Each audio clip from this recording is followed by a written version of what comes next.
Iba na po, no?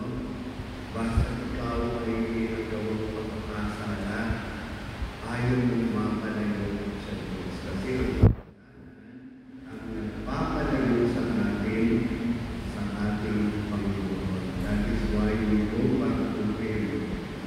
Ako, as soon as possible, hanggang may pagkakataon, tayo ay nagbabalik sa Kanya. So sa pagpapatuloy ng ating paglilingkod kami, pinapangalalaan tayo. Iisa lang po ang magdadala sa iyo sa natin. Walang iba ang si Jesus. Hindi po si Father Terry, hindi po si Father Mike, hindi po si Father Manny, hindi po si Father Albert ang magdadala sa iyo sa namin. Si Jesus na.